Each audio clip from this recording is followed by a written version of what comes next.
tell you, you need to cut within a 1/4 inch of all vertical surfaces with your pattern paper. Okay, yeah, sure that. I say, as long as you cut it within the 2 inches of whatever you're using. Now, I like to use a flexi as to mark my stuff, because again, the 2 inches transfers to the leg on your large framing square, on your straight edges, so the 2-inch template is actually works really well. So as long as you're within the 2 inches, that when I go to mark something, it actually ends up on my piece of paper, who gives a shit? You know, as long as you've got paper for the pencil line to end up on. Okay, doesn't need to be pretty or nothing. Cut around your pipe, and then you want to make sure that, and it should, that your paper, when it lays down, is actually comes back together, even possibly taping that, because you don't want to scribe anything and have this like overlapping, because then it's not in the true place where it's going to be sitting, and then it's going to expand out and your cuts are going to be long. So make sure that's laying nice and flat.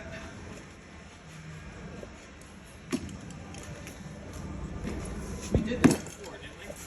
I showed you in the modular class when we did the 45. I showed you with just a single tile. Now we're doing a little sheet.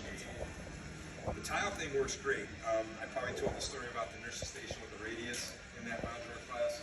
Remember that one? Why I switched to a pattern.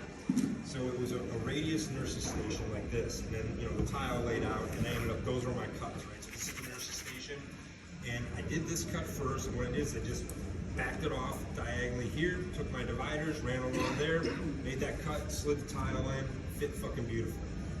It's perfect. Right up to, they put in that stainless steel base. I go to do this cut, same thing, and it was just a tiny bit thicker or bigger than this cut. So when I tucked this one in, it pushed the stainless steel base in just a little bit, and it made this cut miss. So there was no way for me to get this in, because I would have had to cut all these, and they had to have the same exact amount of pressure. I'm like, this is never gonna fucking happen. So I was like, fuck. So then I took a piece of pattern paper, cut it to fit in here. So obviously, it came around here, there's a seam there, I taped it together. So this is all pattern paper. I patterned this out using my dividers. This was all just squared to my tile that was already installed. Then I took tiles and fucking made a big L, taped them together, laid my pattern on there, and cut all 12 of these tiles at the same time. So they were all cut at the exact same spot. Fucking worked perfect. It was great. And it took no time at all, because I wasn't doing individual cut, fighting with it and putting that one in.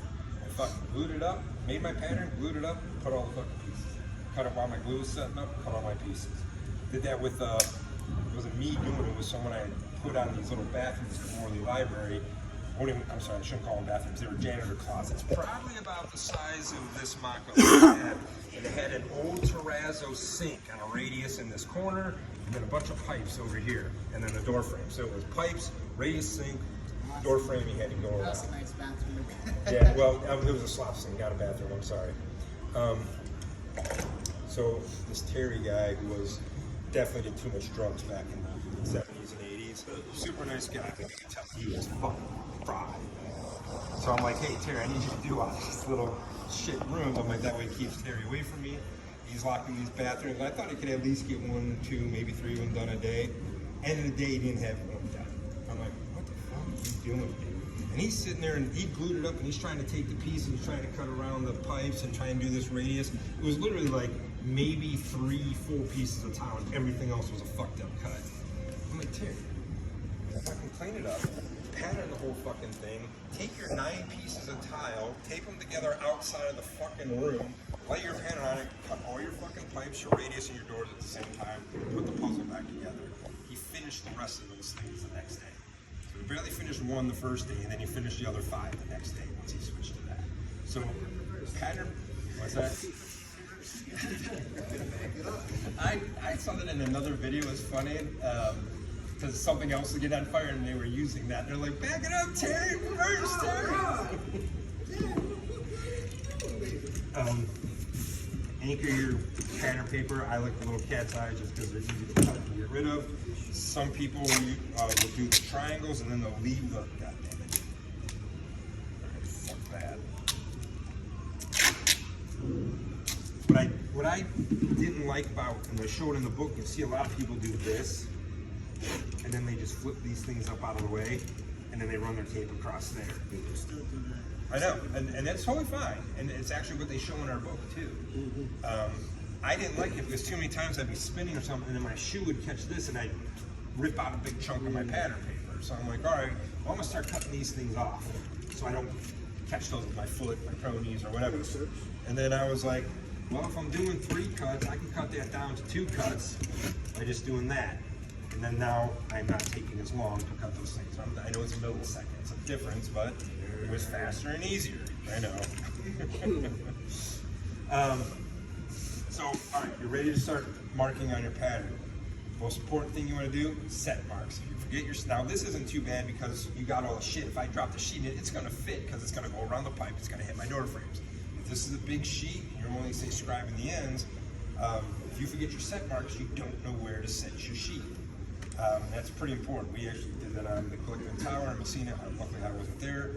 They were doing this big OR recovery room, and Saturday, time and a half, they marked their sheets, had the keys all the way down there, and I guess they went to put it in, and they didn't realize they had spun the sheet. And so they dropped it in, rolled it out, and they got the end like, fuck, that end's supposed to be down there, and that end's supposed to be down there. So it's already in the fucking glue and everything. So I guess they tried to pull it out, and then that's right when Messina walked in, when there was like 6 journeymen fighting with this glued sheet. They all got it over their head and shit, and trying to spin it around. Make sure you mark your sheets, you know where to put the things in. So most important marks, again, I like to do 2 because I'm going to turn these into keys. So I'll do 1 here, make sure you make it long enough.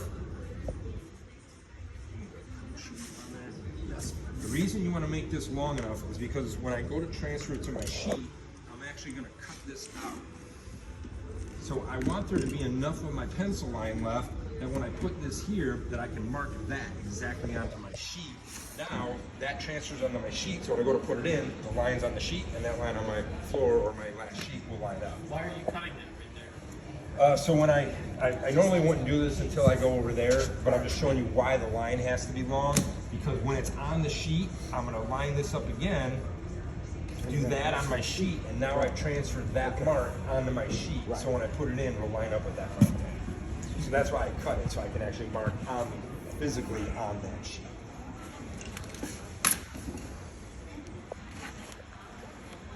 So as I said, don't be afraid to go, like, you know, don't do this, because then you're going to cut it out, and then you're not going to have anything to line up your straight edge with to put your mark back where you need it, okay? It's just like, similar to your direct scribe as far as marking. I would like to start on the left and go counterclockwise around the room. I have some spots where I can see. So, door frames.